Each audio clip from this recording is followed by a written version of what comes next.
yeah, who is this guy? Well, we're live. Amazing. Hello, everyone. I'm happy to see you on our today's workshop. This session will be a little bit special because it will be a Q&A with one of the most popular people, one of the most popular person in the recruiting community, Mr. Hanli, who is curator, inspirator, creator of the Recruiting Brainfood project. And today you have a unique opportunity to ask all your questions to Han regarding the community, regarding himself, regarding his experience and everything. I will introduce myself as well. Probably somebody of you knows me already. I'm Anastasia. I'm head of growth at Mature, and Mature provides two types of services: sourcing. So we help companies all over the world to find the best tech talents, and we also help to find and hire remote employees. So if you're interested in remote hiring, you can read our last article. So just click the button. No registration, no downloads. Just read it when you have time. Some interesting facts about the state of remote hiring now. But let's start our Q&A. You have chat, you have ask a question field. So don't hesitate to ask questions to Han. But let's start actually. Han, tell a couple of words about yourself and how did the community of Brainfood appeared? How did you come up with an idea to create this newsletter? Because I think it started with newsletter in the very beginning. Yeah, that's right. So firstly, thank you for inviting me on to this event, Anastasia. Very happy to be here. And hello, everybody. Love to see everybody here. If you do have any questions, just fire them into the chat because I think we'll have people pull them out, and I'm definitely happy to answer anything that's out there. So consider this like an Ask Me Anything. So to answer your question, Anastasia, how did it emerge? It emerged basically because the internet got too big. It really did, you know. It was like too confusing, too much information. We know the truth of it now, you know. We're getting bombarded by stuff coming at us. And even 4 or 5 years ago, when I was beginning to think about recruiting Brainfood, I had this problem where it was just very difficult. There was some great content being written and produced in the recruiting industry, but there was also so much crap as well. And it was like, how do you swim through all of this crap in order to get that one great article that you're going to keep and reference and look back on and stuff like this? And you just couldn't do it very easily. So I just ended up basically collecting stuff. I realized I'm a bit of a taxonomy type person. So I just collected great articles. I put them in a filing system somewhere. I tagged everything. And before you knew it, I had like a really decent sort of back archive of hundreds of articles that were really good on sourcing, on D&I, on employer branding, and all these types of things. And then it just occurred to me, you know what, I've already done some of this work anyway for my own use and value. Why don't I just go find a way to share it with people, because maybe other people have this problem as well. And that's how Recruiting Brainfood started. I thought, let's just set a newsletter. Let's send out stuff I found.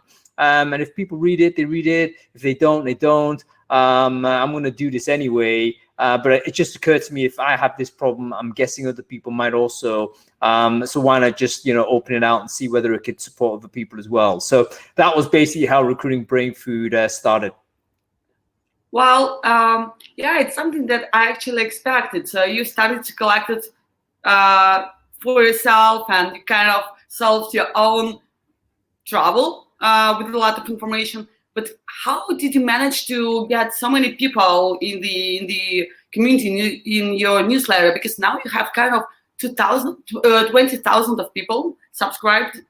Yeah, I think about 25,000 now. Where did I do it? How did I do it? I don't know. There was no strategy. So nothing I ever do has any strategy, Anastasia. You should know this. So it's just fumbling forward. And ultimately, I just thought, you know what? It's almost like if you commit to do something in a fairly public way, you end up getting people just noticing it over time if you're regular and consistent. I don't know whether you were around. I don't know whether you were Facebook friends with me a couple of years ago when I did the press up challenge. Were you aware of this? No. A stupid idea. I know there was one point in time, maybe two years ago, something like this. I got really pissed off.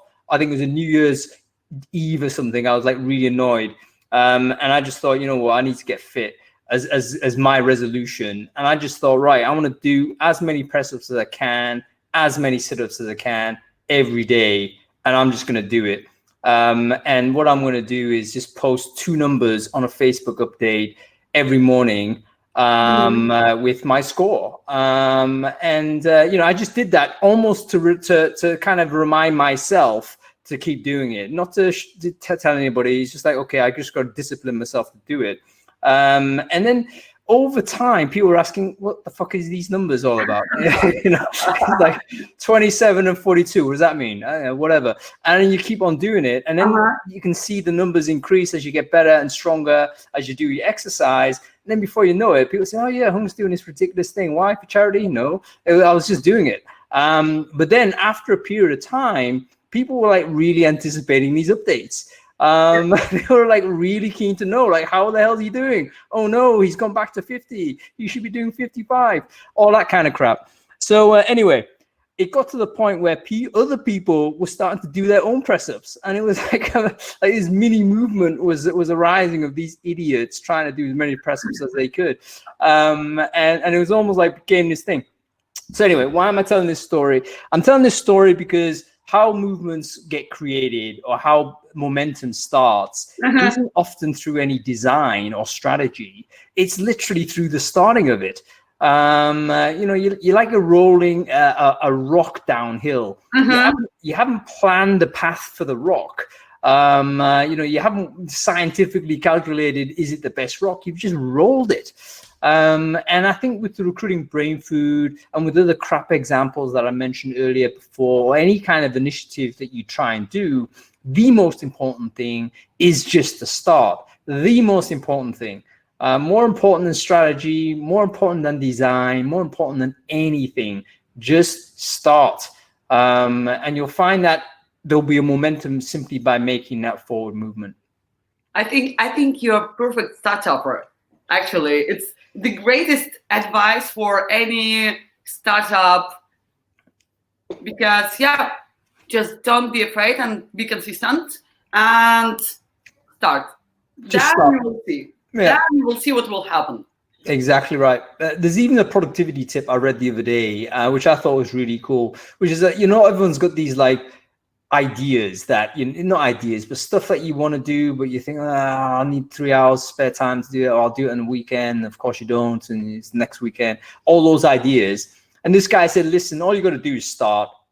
Just trick your mind. Don't even think about finishing it. Just get doing whatever it is you're doing, and then just see what happens. And that, I thought, was a really kind of resonated with me so much, because he articulated my own thoughts on this that I've now kind of developed, which is you just got to get on with it. That's the first thing you got to do is to just get on, and that's I think very good advice for us in recruiting or whatever we're doing. You can overthink and you can overanalyze, you can over-strategize. Yeah. Did you ever had any hate or something like, hey guy, please unsubscribe me, I hate your newsletters, I don't want to hear from you? No. And the reason why is because it's a double opt-in newsletter. So in other words, I haven't imported anybody into it, or I haven't tricked anybody to sign up. Sometimes, obviously we all need to do that, download this report, capture the email, and then submit your newsletter. I'm on a zillion of those, right? Which is a standard way to grow the thing. But for me at Recruiting Brainfood, remember, there wasn't any plan around it. There wasn't any desire to get to a big number. It was like, I'm just going to do it. So I didn't have the motivation to accumulate a number. And so hence it was quite a high bar to get in. You have to subscribe, and then you have to confirm the subscription. And there's always a way to unsubscribe automatically. So I can say, no, don't get me wrong. I've sent a lot of spam before in my life, right? I mean, as as a startup guy, as a person hustling, selling Workshape and stuff, I must have sent a million emails. Of course, I had a lot of hate coming back from there because they were cold emails, like literally cold messaging people to try and get demos and doing sales. So I think if you're doing that, you're going to get that pushback. But Recruiting Brainfood is double opt-in. The people who've opted in do want to receive it. So almost never, in fact, never have I received any message back that's hateful. Actually, I beg your pardon. No, there's been a few that have come back, but typically when I've said something maybe a little bit politically, and they don't like the tone of my politics or whatever, and they've come back, have a bit of a conversation there.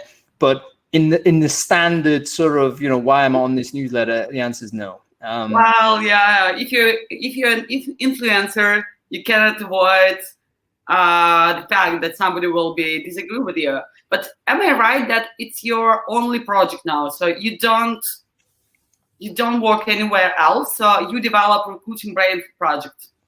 It is for podcasts, newsletter, Facebook group, everything.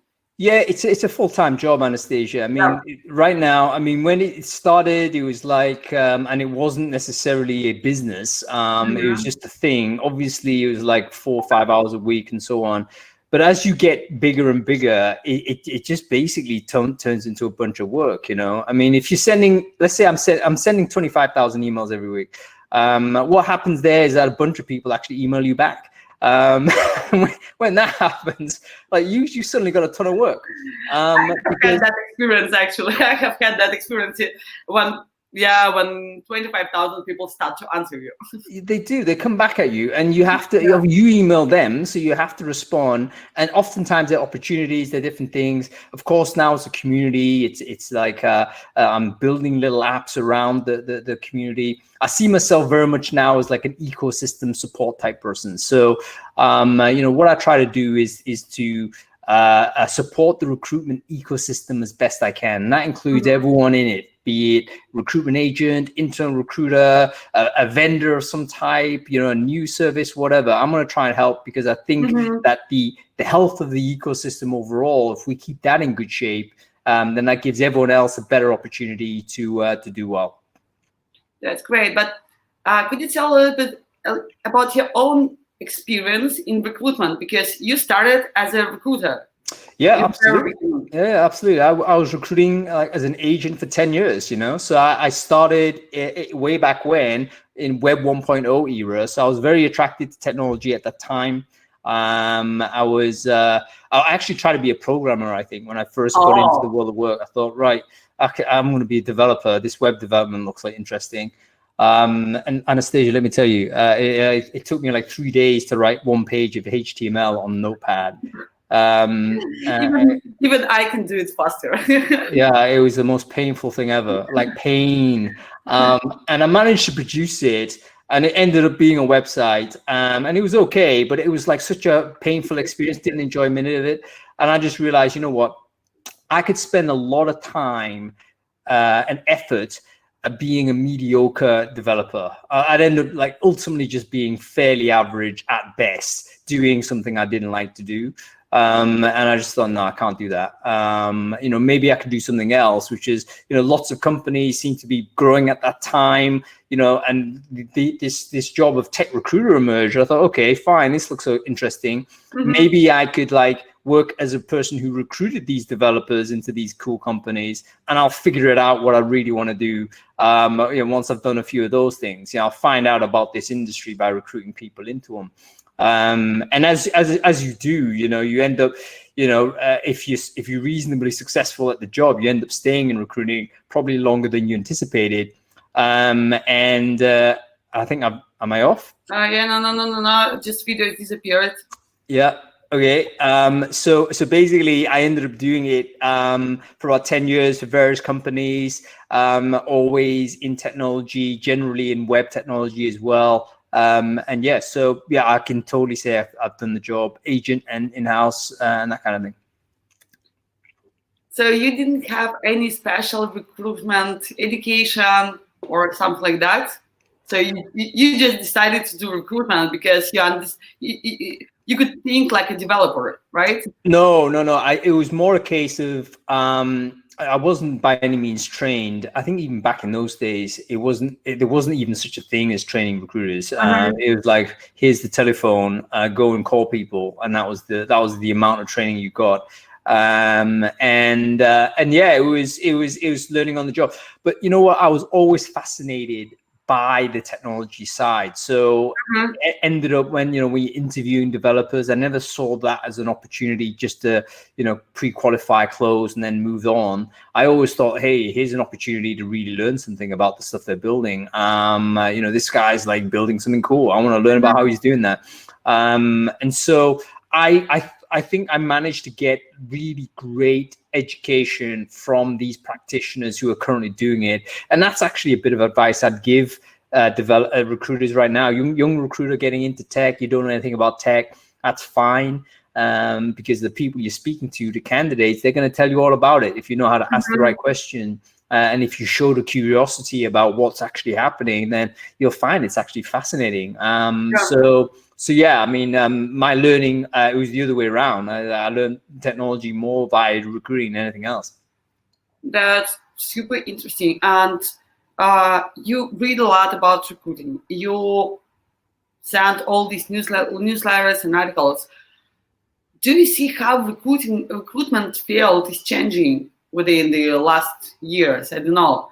Can you describe what probably social media started to be most important? Probably something else. Yeah, I tell you, I mean, someone's going to write a book on it. It won't be me because I'm far too lazy. But let me give you the skeleton of how this book looks like when someone writes, okay, the evolution of recruiting. Basically, there was a couple of key moments in technology development and the adoption of technology that really changed how recruitment is going to work. First one was when I got involved in Web 1.0. That was actually a huge moment because suddenly the companies that acquired the databases, the physical CVs, people who are like watching this, they're probably too young to even remember this, but there used to be filing cabinets. I mean, you walked into a recruitment business, it was like just a hall of filing cabinets of paper. And these were people carefully acquired candidate CVs, and they were precious because people were printing these out. There were no such thing as email. I remember these times. Yeah, like if you printed a CV, that cost you money, and you would like have 10 of them and you wouldn't just distribute them. They'll be very precious. And so we had the companies previous to the Web 1.0 basically were the ones that somehow had this huge physical archive of candidates. And they could say to customers, hey, listen, we literally have 10 filing cabinets of lawyers. You should work with us because we know how to find these lawyers. And they would, because they had those filing cabinets and no one else had anything else. So Web 1.0 came around, which is essentially the digitization of these CVs. They became online documents, typically on a job site or on a Monster, I think, on Dice. They were the early ones that came out. What that meant was the production of CVs suddenly became zero cost because you can like replicate a physical document at zero cost, a digital document at zero cost. And it meant that suddenly lots more different types of companies could be effective as recruitment businesses because suddenly the physical problem was removed. So that was the first thing that was a huge change. Web 1.0, it really opened the door for many different types of recruitment companies to operate, including the ones I joined, which were typically on technology. The second major shift was social media, specifically LinkedIn, because LinkedIn essentially gave internal recruiters the opportunity to be competitive with external recruiters. Before LinkedIn came around, basically, an internal recruiter would have no chance of competing against a third-party recruiter because they wouldn't have the tools or technology, they wouldn't have the physical databases, and they wouldn't have the access to the online databases that would make them competitive to an agency. They would literally have no role other than probably managing agency supply and being more of administrative function. LinkedIn changed it all because suddenly it basically allowed the digital database to be accessible by anybody who had a license. And even back in the day, they weren't even charging for this. There was like, you could just search the damn thing if you had this connection. And so I think the in-house movement was really unlocked by LinkedIn. The sourcing movement, a lot of people here are sourcers. I mean, comment below, comment in the chat stream, by the way. Are you a sourcer? Are you a recruiter? I want to hear it. All the people who are calling themselves sourcers now, you guys didn't exist before social media. Because social media, sourcing is mining social data. It is basically understanding that all of these people, human beings like us, we're all interacting with online sort of platforms, and we're creating this digital exhaust out there that can be searched by a skilled person that understands that this behavior might signal this person's a candidate. And that's the difference, I think, between sourcer and recruiter, or at least why social is different. Because what sourcing is really understanding what a non-formal bit of data is. So it's not a CV, but it's an informal, unstructured bit of data that tells you this person could be a candidate. An example would be, let's say someone is on Twitter and they're talking about a particular function in a programming language. That is a pretty good sort of signal that person is probably fluent as a programmer in that language. He or she has not produced a CV, formal document, but you would know if you're a smart sourcer, oh, who else would be talking about this one function apart from a developer? And the developer also is now attached to a profile I can contact. That is sourcing, and that's dependent on social media. So social media basically produced the sourcing movement, which has only really been around for 10 years or so. So now we're moving on to, I would say, the next phase of recruiting. And the next phase of recruiting is super interesting and super alarming also, because the sourcing movement as the golden age, I think, has come to more or less, we've peaked on it and we're starting to slide down. And the reason for this is manifold. Number one, we have like massive ethical concerns about data privacy now. And that is something that is going across all businesses and all behaviors and practices and stuff like this, particularly exacerbated by social unrest and political tension and stuff like that. We're blaming big tech about this. In other words, we're blaming the social media platforms for failing to do whatever we think they failed to do. Now, what's going to happen is that companies are starting to bring in data ethics people. In other words, how do you deal with data? How do you kind of, are you protecting your customer data? Are you protecting your sort of client data? Are you treating people ethically? Are you getting consent? Are you doing all of these things? Yada, yada, yada.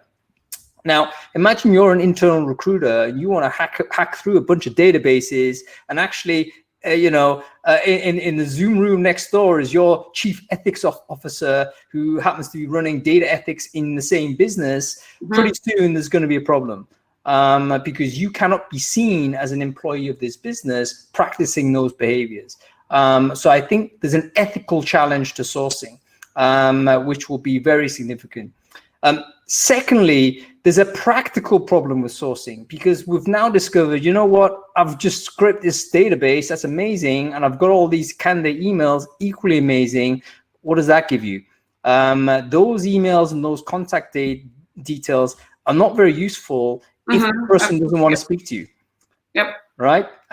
So before COVID-19, the problem of sourcing had actually moved to the problem of engagement. And you could track that, by the way. Someone could actually scrape SourceCon or something, scrape one of these big websites that talk about sourcing a lot. And you'll find that a lot of the articles that start being published become more about engagement and less about discovery.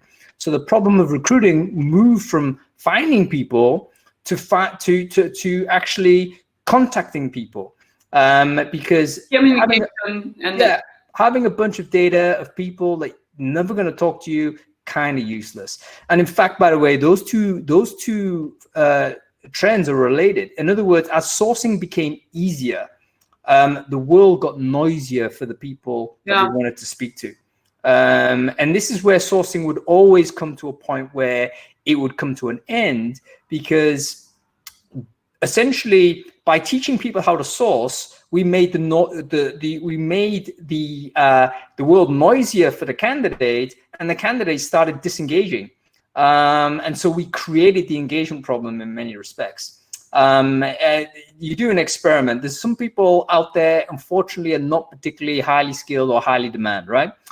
If a recruiter emailed that person, and they were basically, the first email they received about this opportunity, any opportunity for several months, they would respond to you because they haven't been contacted. It's like first contact for them. Yeah, it's like thrilling. I'm wanted. Amazing. Everyone wants to feel that. But if you're getting hammered by email or messages 10 times a day or whatever, your brain is going to switch off. You're going to say, whatever, I'm not listening. I'm not paying attention. How can I create a filter to get rid of these messages, right?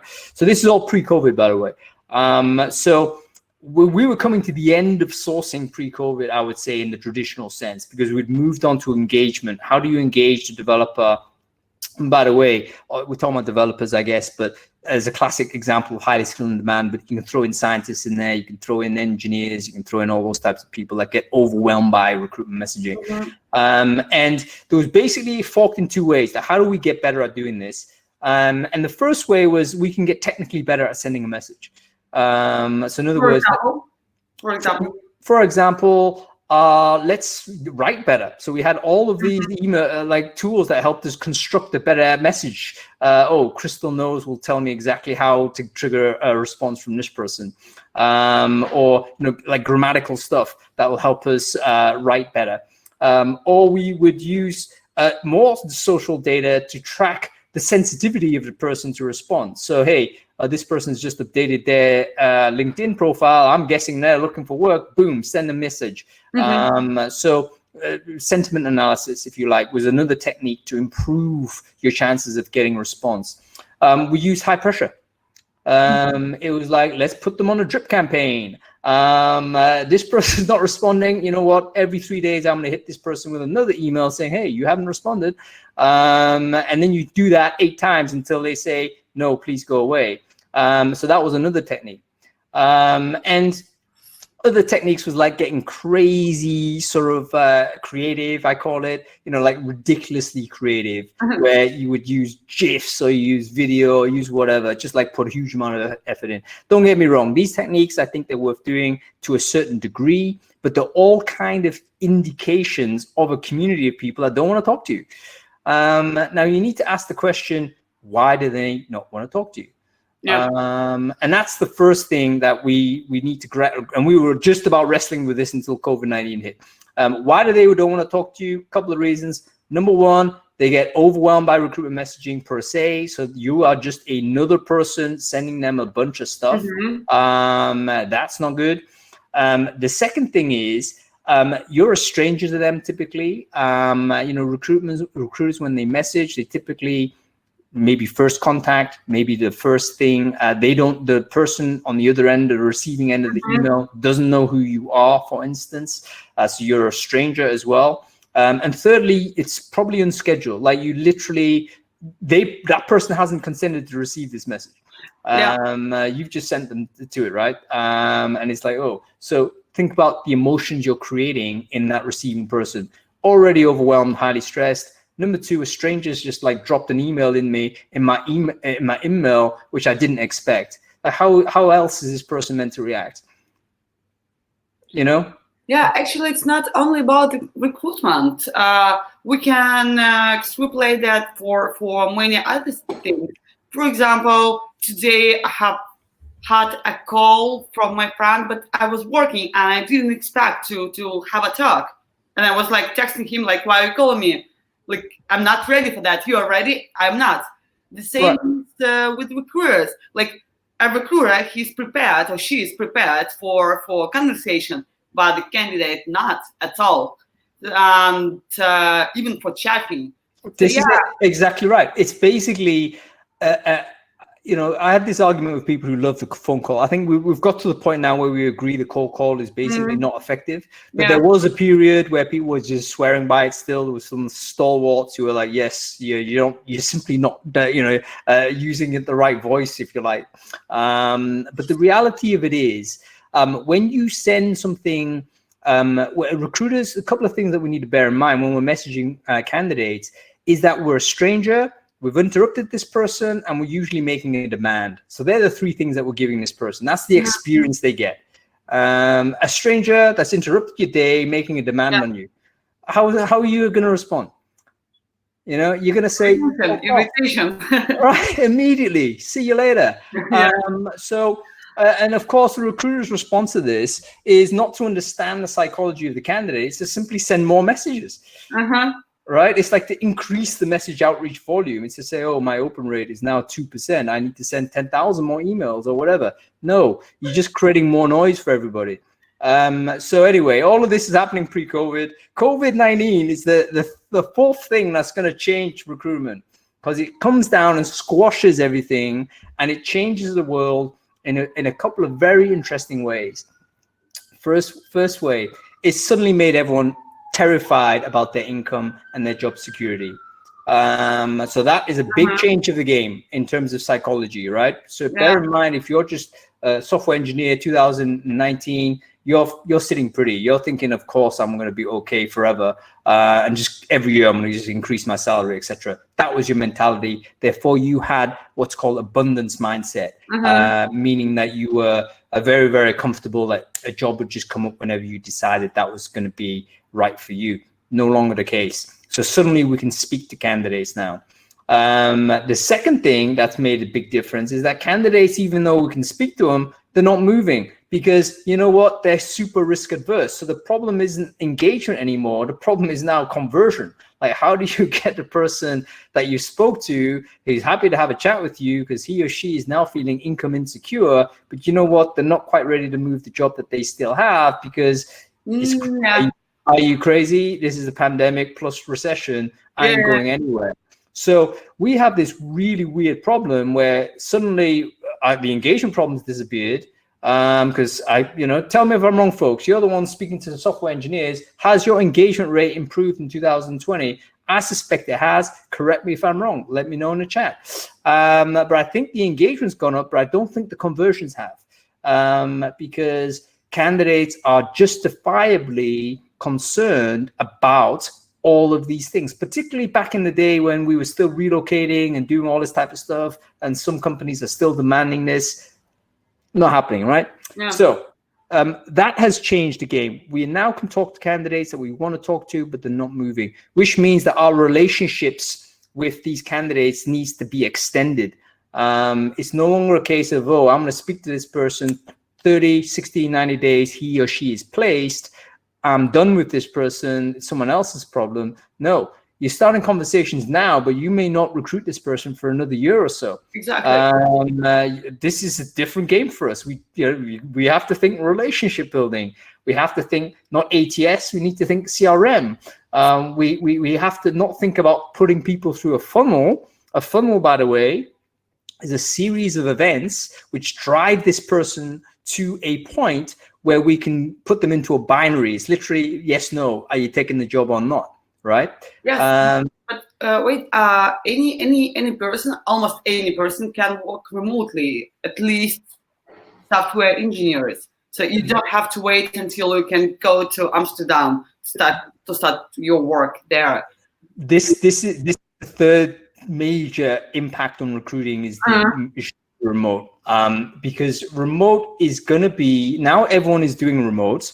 It will have a huge impact in terms of how we actually assess people and actually what an employee is going to end up looking like for us. And it will change how we recruit.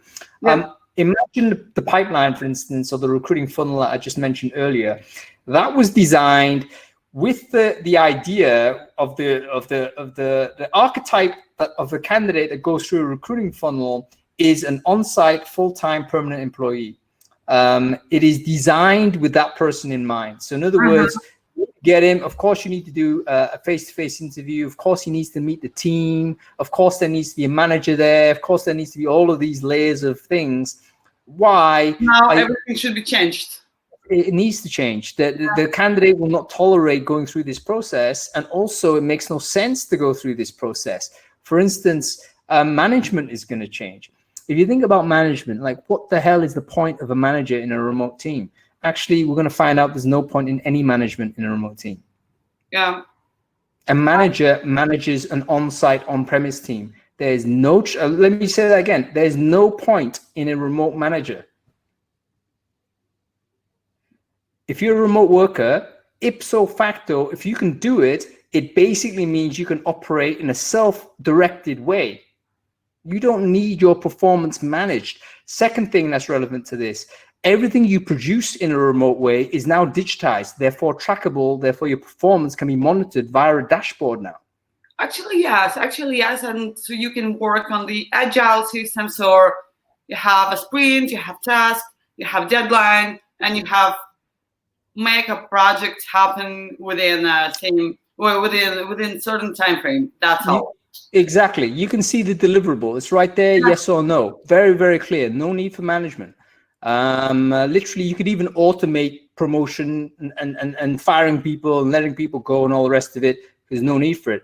What we're going to find out, so we went through an entire period where we thought hierarchy was a pyramid, right? Back in the pre-internet days, there was a series of managers managing managers and stuff like this.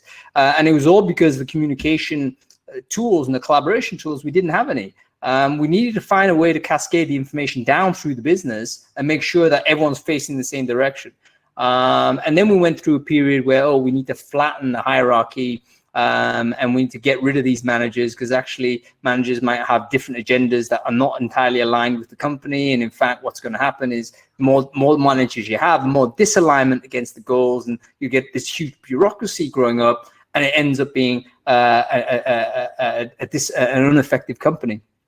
What remote is going to do is simply remove management, squash it, gone. We'll just be independent workers delivering on projects and tasks. And if we don't deliver on projects and tasks, we'll be switched out.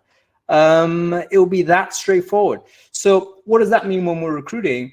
Suddenly is there a hiring manager anymore? What are we recruiting? Maybe the role of a recruiter needs to be more like a talent scout, similar to, for instance, an elite sports club, where we decouple the hiring away from the manager. And actually you have a talent team that gets the talent in order to deploy them against various projects or services that the company needs. Right now, for instance, hiring is still owned in effect by the hiring manager. We call them hiring manager, right? Why? Because it's her team or his team. Understand the ownership of the language right there, right? Very territorial, very much, this is my territory, my family, etc. All that stuff. That made sense when everyone was in a room in the same building, because you were effectively building a family. But if we're not in the same room and we're not in the same building and we may not actually meet, like you mentioned, Anastasia, you haven't met your team, but you're still operating successfully without that. Is there a need for a manager anymore? I think the question's clear. I mean, I'm a minority in even speculating on this, because there's still a bunch of managers think there is, but in reality, no. That tier is gone, and it's going to make really interesting challenges for us as recruiters, because we are now going to be recruiting against an entirely flat organization, where the individual worker is really not going to have that much social or cultural interface with the so-called business, and that will affect our assessment. Right? Like, do we need to have all these interviews? Answer 0. We don't need any interviews. Do we need to think about cultural fit? Is cultural fit an entirely on-premise idea? Probably. You can absolutely look, when we're doing interviews, a face-to-face interview back in the day, we have kind of lied to ourselves to say, this is all about like trying to figure out whether he or she could do the job. BS. We were meeting this person and investing time to figure out whether I can stand working next to this person for 40 hours a week. That was true. Yeah, absolutely. That was the truth. It was like, look, can I stare at this person for 40 hours? I mean, that's the only question I need to answer. Well, that was important in a scenario where you're in the same building, because it's true. If you can't actually tolerate working with this person intensively in that period of time, then it doesn't matter about the functional excellence. Both of you are going to have degraded performance because you hate each other. But now you're physically dissociated, even temporarily dissociated, and you're working asynchronously without proximity. You don't need to know what this person is all about. You just need to know whether they've actually done their work that's contingent on your work. Yes, you hate this person, so-called hate. So you don't meet him, she, it's okay. You can survive, you can do it. Totally okay. So what's going to happen, folks, is that ultimately recruitment is going to get easier and harder at the same time, in the sense that we're going to stop. I mean, this is all heresy, by the way. So, folks listening to this, we're about 5 years away from accepting this in the mainstream. Okay. So this is like a little bit ahead of the curve, and totally useless, by the way. So you might as well forget what I'm about to say until 2025. But basically, cultural fit will probably disappear as relevant in a remote first world. It's going to be a case where we're going to care less because we're spending less time with this person. We're looking at output and input purely on the digital sense. We're going to have less intensive social relationships as a result. That's also a good and bad thing. It may mean we're going to lose a lot. We're going to lose a lot of our potential friends, et cetera, that we've built in our work offices. But we're also going to lose the politics, right? And we're going to lose the stuff that we hate. We call about toxic culture, et cetera. Toxic culture is basically people that are using their social relationships to advance their careers ahead of the good or need of the business. But a fully remote first business is going to look a lot less like a business than we realized. The entire idea of a company is going to start shifting in our minds. The person that we're going to engage working for us may in fact be a full-time employee, or it may be an impermanent, intermittent person that comes in and out on our business. Maybe they end up sort of just oscillating around our company in some way, and we call them in more on an on-demand type of basis. That would be optimal. That would be optimal. So in recruiting, very interesting. Our skills need to change, and we need to understand what this future looks like, because for us as recruiters, our sort of future has so far been tied on the idea of these huge companies growing in either a pyramid or a pancake type structure, right? We've kind of, so our job was to build these layers and to make these things bigger. That future probably isn't the case anymore. We're going to look at a lot smaller companies, more independents. I think the role for us as recruiters is really going to be connecting the talent, no matter what status it is, to the opportunity, no matter what status it is. But this will not be necessarily recruiting per se. I wonder whether we need new terminology for it.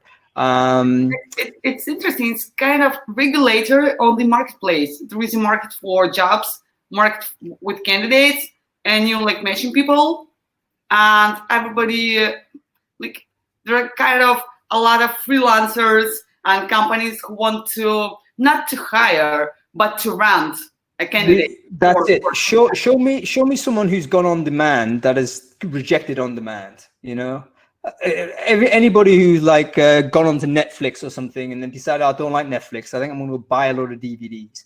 Or a person that is decided, oh, actually, I think I don't like Spotify anymore, I think I'm going to go and buy a CD player.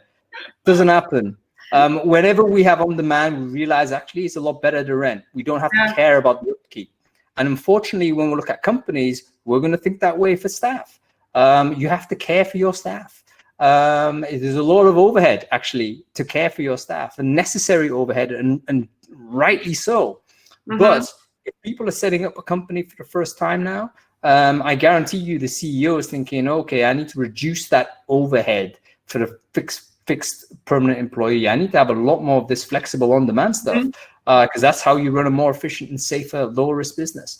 So the future for me is very clear in this regard. The only thing that would change it is if we had some sort of coordinated legislation that will try and push people back to on-premise working. And we're already seeing examples of this, by the way. So the government might actually stop the wheels in motion to a degree. The governments, should I say, because I think all governments will have a vested interest in this. But I think companies will resist it because they can see it will be more profitable and lower risk to run a more on-demand labor type of business. Yes, another question is taxation, actually. Yeah. How will you control it if somebody is on your own, if everybody's on their own? Well, there's actually a company that raised $35 million earlier this week trying to deal with that. They're going to be a transfer warehouse for payroll, right? And we needed this because another unfortunate or fortunate, depending on which side of the world you're on, impact of remote is that once it is remote, you know what? How far do you go remote? And in fact, the jobs will end up getting pushed offshore.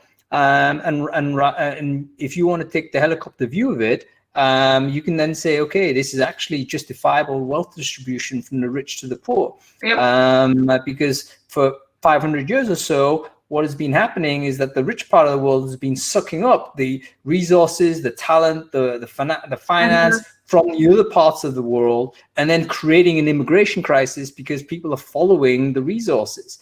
Now with the remote world where everyone is working remote, people are going to start thinking, you know what, this person's working from home, but he's still wanting London salaries. Yeah. Why is that in London? That should be in Bristol somewhere. Oh, why is it in Bristol? Maybe that should be in Casablanca or whatever.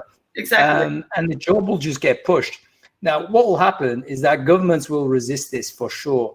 And they'll put on tax laws already. We already saw, I think there was a proposal by the German, so there's an article, we're talking about this in the Brainfood group actually twice, about German proposal to do a privilege tax. So in other words, they're going to tax work from home workers 5% of their salaries to say, hey, you're a privileged person because you can work from home, but you need to pay 5% extra to support people that can't work from home. And it's not fair also. I mean, like, it's selfish, but I'm kind of don't want to support anyone. Well, there's no shame in that. I mean, ultimately, we are all selfish creatures. That's the only way evolution works, right? So I don't think there's any way to be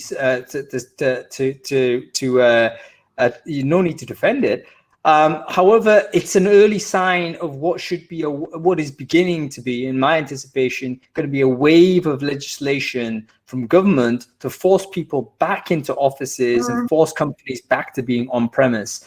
I think companies will resist it because they've had a taste now and have realized, you know what, this is better. But governments can create laws. The advantage companies will have is that basically there's 150 odd plus governments out there that literally cannot coordinate, and there'll be one country that will say, hey, yeah, you come here and you'll be free from that or whatever. You'll have that type of scenario. So it's going to be interesting times, but that's a coming conflict for us as recruiters. Is going to be worth keeping an eye on. What is legislation telling us? If you're going to say, yeah, this job is remote, what does it mean in terms of taxation for the candidate? That's going to be different in whatever territory they're in. You got to keep an eye on what rules might change on you. So there's going to be admin overhead as a result of coming all of this. But governments will respond for sure. Yeah, because people management, government is not only about, I don't know, politics. It's also about people management and citizen management as well. So definitely they will care for that, and they will notice this trend sooner or later. Actually, we have two questions from our listeners. What is the future of sourcing community? And second is how to make sourcing more popular. Future of sourcing, I think, is still positive. So let me just say, from my speculations are going from next 12 months, the next 10 20 years or so. So time frame is really important. I think sourcing will have a little bit of a bump actually, particularly because advertising is going to be really difficult to manage. Simply because we're seeing a big upsurge of candidate volume response to an advert. And this basically means that your overhead in managing that response is increased, especially as your kind of the responsibility of candidate care has escalated even higher than it was before COVID-19. So suddenly advertising may not be a viable way to recruit anymore, because you stick something out there, you're going to get 10x the amount of responses that you did before. So sourcing might be smarter. What we've got to do, though, is educate our businesses to understand that sourcing has got harder because these candidates are not moving right now. And companies have to understand that they need to invest in a long-term relationship building with with the communities that these candidates are from, so that you're in a position to recruit them. Money, actually, and everybody wants, like, give me a candidate within 1 week, and I don't care. Right.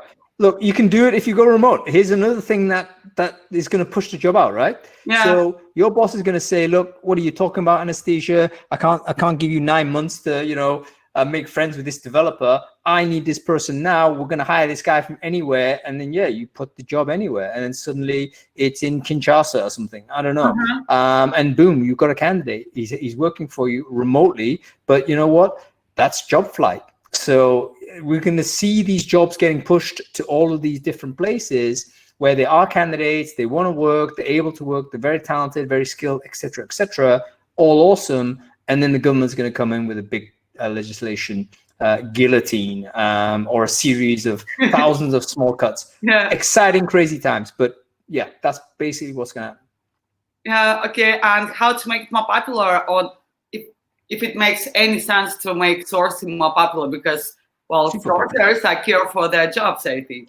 It's super popular already, and I can tell you that for fact, because every time there's a sourcing article on Brainfood, it's like the most clicked one. I think we're all very interested in new techniques to find people, basically. And as it gets harder to find or harder to convert people, the solution for recruiters is always to try and find more people.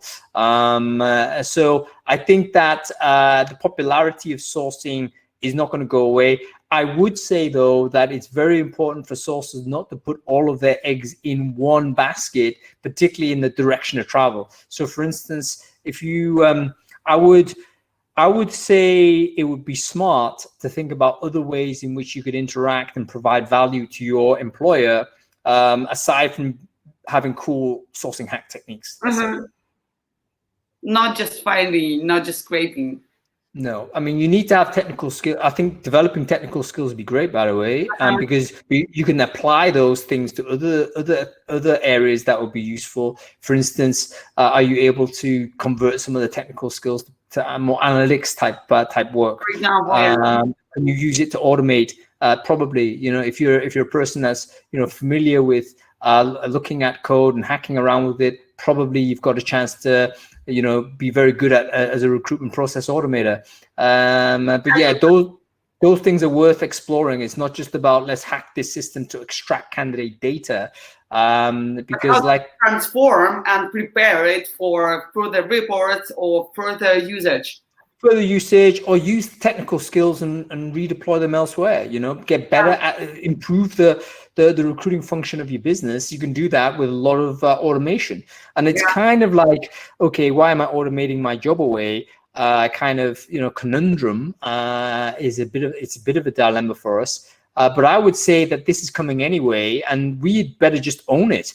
Because it'll be a very good skill to have if you can say, I'm able to save the recruitment process entirely this amount of hours by implementing these types of technologies or using these types of techniques. So I think sourcing directly, I would say, is not necessarily the glory days. I would say are over. I mean, we had that glory time. It was the 2010s onwards, I think. So bookended 2010, 2020, I would say 2019 even. That was the glory era of going out to the internet, scraping information, bringing it back, and making it useful. That was the glory era for that type of work. What I think we need to do now as technical recruiters is to use that know-how and think, okay, how can I do recruitment process automation? How can I train AI? How can I learn how to build apps? I mean, we're in this low code, no code kind of sort of movement right now. People don't know about this. this is what a lot of developers themselves are talking about, which is basically a way to automate software production, right? So even developers are looking at this and thinking, oh, Christ, am I out of a job? Because suddenly people can build apps without code. Well, you know what? Recruiters should learn how to do that.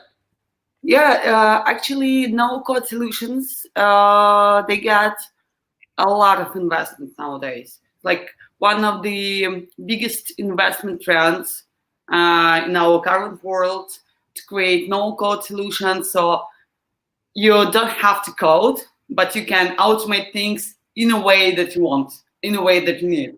Look, there's going to be like a thin edge of really deep tech, which still requires really smart software engineers. And those people will be able to look at a screen full of matrix-like characters and be able to figure that out. There's going to be those folks that are always going to be there. But the vast majority of technology that people use day to day are fairly simple web apps, fairly simple stuff. It's effectively was that cliched comment that almost everything that you use is either email or a spreadsheet with a nice interface. And that's probably true. Most of the stuff that we use is a simple app. And we're now moving to a world where actually a lot of these products can be produced that are usable without necessarily a technical person being involved. And that will get by. That will do for most of the stuff that we need. But I wonder whether recruiters need to embrace a lot of this and think, okay, where can I build these low-code, no-code apps that could really help my career, that could really help my company, that could really do all of these things? Quick example, we're talking about, okay, we need to have this long-form conversation with these developers that may not be moving, but you know what, suddenly happy to talk to us. That's actually a really good moment because we can have these great conversations and defeat those two of the three major problems of outreach that we talked about right at the beginning of this conversation. Number one, us being a stranger, and number two, us always surprising this stranger with the demand. We can remove that by making genuine friends with these people. Now is the time. However, they're not like going to convert, quote unquote, for us. But it seems to me that it would be very useful for us to walk away from this experience with like 100+ developers that are now kind of in our good books. How do we do that? Maybe we build a bit of software that can help us with managing that relationship. CRM probably is something you could do with a no-code type of solution right now. We will see what will happen next and what will be the next generation of recruitment solutions, sourcing tools. Actually, interesting. I think a lot of things in the world are changing, and I'm just kind of happy to be in that moment to see what will be next.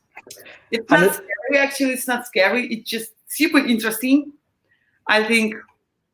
Anastasia, you've said exactly the right sentiment, and it's what I feel as well. It is a moment of change, like really seismic change, and that is always a little bit possibly concerning, right? Because the future is a little bit unknown, but we can't not be interested in the moment. And I think that there's going to be opportunities whenever there is this huge change. So again, you rewind back to some of these seminal moments in how technology has changed the world of recruiting. Imagine in a Web 1.0 era, and you were the person that was able to, create an online database of digital CVs. You'd be sitting pretty right now. Let's imagine you were on LinkedIn at 2005 when the damn thing launched. Yeah. You'd be the king of the world right now. You wouldn't be like doing your little recruitment job. You'd be running an empire. And the same moment is kind of happening for us at this point, where this huge shift is happening. The shift to remote is going to go on. How do we pivot and change again as our sort of our core value? We've got a chance to be massively important in our future industry here. At least some of us have. So that's exciting, and the opportunity is there for us if we can grasp it. Yeah, something like history is changing, and we are looking at that moment. I think it was super great interview. You're a super wise man, and I'm so happy that you have shared your vision, your thoughts on recruitment and sourcing. Thank you very, very much. It was super interesting. I hope everybody liked the interview as well. Of course, I will send the recording to everyone. Thank you, Hank. You're super great. And thanks everyone who have joined us during this Q&A session. See you next Thursday. Bye, guys.